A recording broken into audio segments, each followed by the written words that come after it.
Shalom saudara-saudara yang dikasih oleh Tuhan. Bagaimana kita mengenal orang?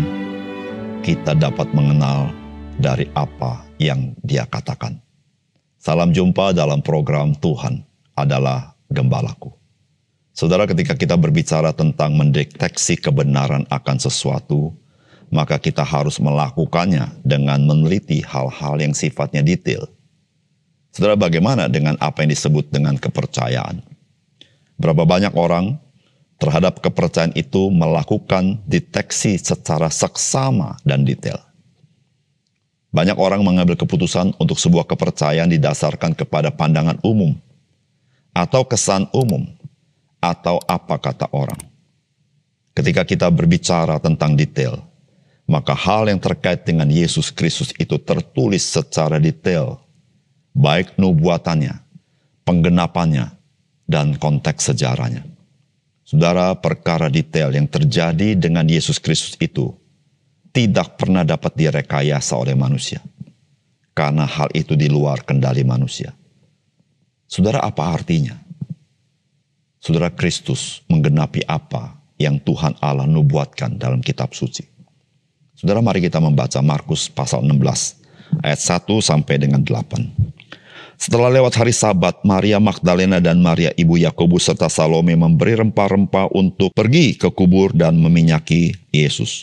Dan pagi-pagi benar pada hari pertama minggu itu setelah matahari terbit, pergilah mereka ke kubur. Mereka berkata seorang kepada yang lain, "Siapa yang akan menggulingkan batu itu bagi kita dari pintu kubur?" Tetapi ketika mereka melihat dari dekat, tampaklah batu yang memang sangat besar itu sudah terguling. Lalu mereka masuk ke dalam kubur dan mereka melihat seorang muda yang memakai jubah putih duduk di sebelah kanan. Mereka pun sangat terkejut, tetapi orang muda itu berkata kepada mereka, "Jangan takut, kamu mencari Yesus orang Nazaret yang disalibkan itu, ia telah bangkit, ia tidak ada di sini.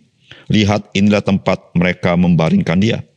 Tetapi sekarang pergilah, katakanlah kepada murid-muridnya dan kepada Petrus, ia mendahului kamu ke Galilea, ke sana kamu akan melihat dia, seperti yang sudah dikatakannya kepada kamu."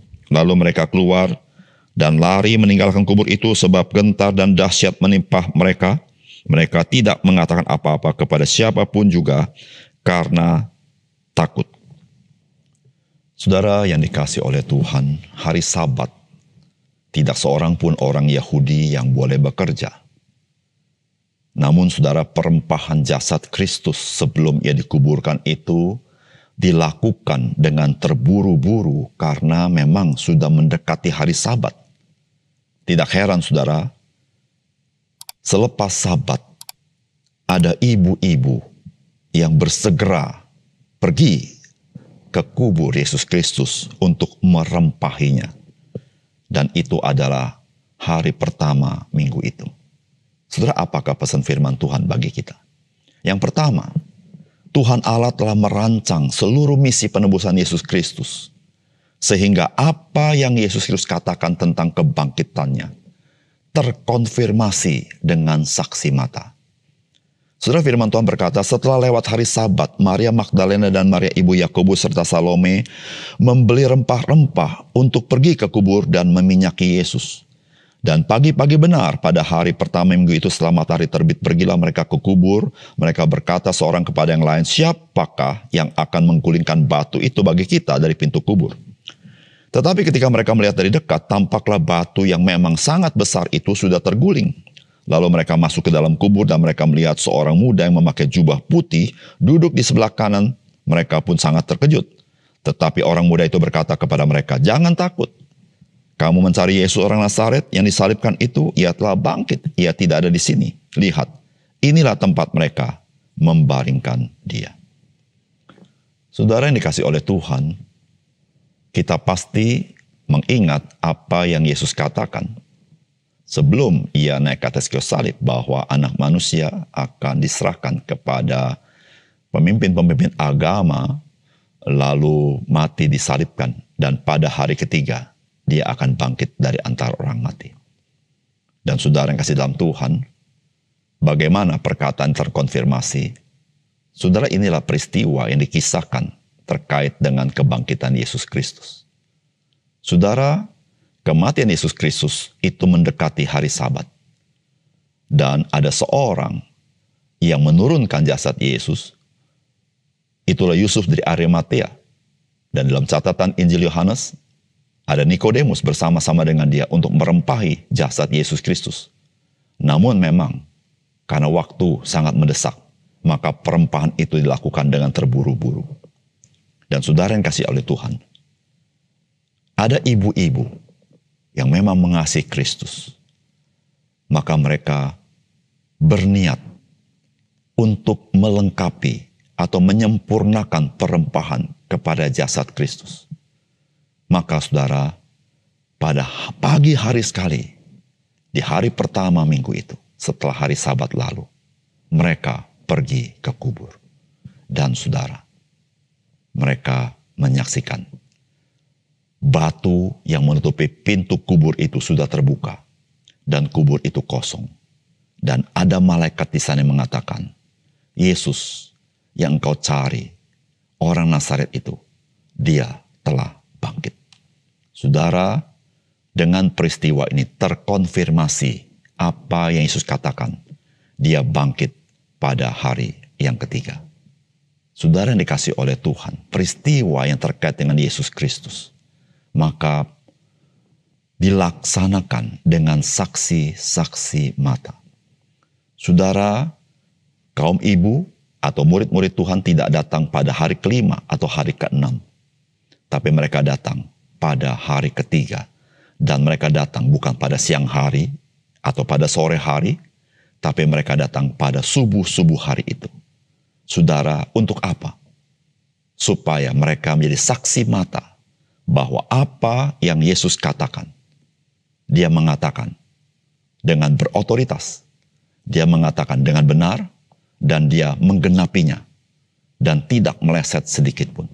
Saudara yang dikasih oleh Tuhan, itulah yang Tuhan nyatakan kepada kita. Supaya kita yang hidup di zaman ini, kita mengenal siapakah yang Tuhan utus untuk menyelamatkan kita. Bukan dengan sembarangan, tetapi secara detail, supaya kita tidak disesatkan oleh zaman ini. Saudara, oleh karena itu saudara, mari kita percaya kepada Yesus dalam hidup kita. Mari kita meneguhkan iman kita di dalam Yesus. Karena itulah yang Tuhan nyatakan di dalam firman Tuhan bagi kita. Yang kedua, saudara, peristiwa kebangkitan Kristus menunjukkan bahwa Yesus Kristus adalah anak Allah yang berdaulat atas segala sesuatu. Saudara, firman Tuhan berkata, tetapi orang muda itu berkata kepada mereka, jangan takut, kamu mencari Yesus orang Nazaret yang disalibkan itu. Ia telah bangkit, ia tidak ada di sini. Lihat, inilah tempat mereka membaringkan dia. Tetapi sekarang pergilah, katakanlah kepada murid-muridnya dan kepada Petrus, ia mendahului kamu ke Galilea. Di sana kamu akan melihat dia seperti yang sudah dikatakannya kepada kamu. Saudara, peristiwa ini luar biasa bukan? Saudara, sebelum Yesus naik ke salib, Yesus mengatakan bahwa dia akan mati. Dan dia juga berkata bahwa pada hari ketiga dia akan bangkit dari antara orang mati. Tapi tidak hanya sampai di sana. Di dalam Markus pasal 14 ayat 28 dia berkata, akan tetapi sesudah aku bangkit, aku akan mendahului kamu ke Galilea. Saudara, bukankah luar biasa? Menubuatkan dirinya bangkit pada hari ketiga, itu sudah luar biasa. Namun Yesus berkata lebih daripada itu. Dia berkata, sesudah aku bangkit, aku akan mendahului kamu ke Galilea. Saudara yang kasih dalam Tuhan, peristiwa salib bukanlah sebuah peristiwa yang di luar kendali oleh Yesus Kristus. Tapi peristiwa salib adalah peristiwa di dalam kendali Yesus Kristus. Saudara, kematian Kristus bukanlah sebuah kekalahan. Kematian Kristus justru sebuah kemenangan yang menunjukkan siapakah dirinya. Saudara, disitulah saudara-saudara, sebelum Yesus naik ke salib, dia menjanjikan kebangkitan pada ketiga, tetapi dia juga menjanjikan dia akan mendahului murid-murid ke Galilea. Dan saudara, itu yang disampaikan malaikat kepada perempuan itu, bahwa beritahukan kepada murid-murid dan kepada Petrus bahwa Kristus yang bangkit itu mendahului mereka ke Galilea. Dan saudara, sungguh Tuhan Yesus menampakkan diri kepada Petrus dan kawan-kawan di Galilea. Saudara yang kasih dalam Tuhan, Yesus menunjukkan Dia adalah anak Allah itu, saudara, yang berdaulat. Saudara, dari seluruh apa yang terjadi, saudara, kita tidak bisa mengesampingkan akan siapakah Kristus. Disitulah saudara-saudara, kita bersyukur kepada Tuhan. Karena melaluinya, kita boleh mengenal Yesus Kristus yang adalah anak Allah. Meskipun itu melampaui pikiran kita. Meskipun itu melampaui hal-hal yang biasa. Namun, itu yang Tuhan lakukan. Supaya kita boleh percaya kepada Dia. Mari kita berdoa. Bapa surga, terima kasih untuk firman-Mu. Biar Engkau memeteraikan firman-Mu dalam hati kami. Dan kami boleh semakin teguh akan iman kami di dalam Yesus Kristus. Karena apa yang Tuhan lakukan dengan seksama. Sehingga kami boleh menelitinya. Dan kami boleh menemukan kebenarannya. Terima kasih Tuhan, dalam nama Tuhan Yesus kami berdoa. Amin.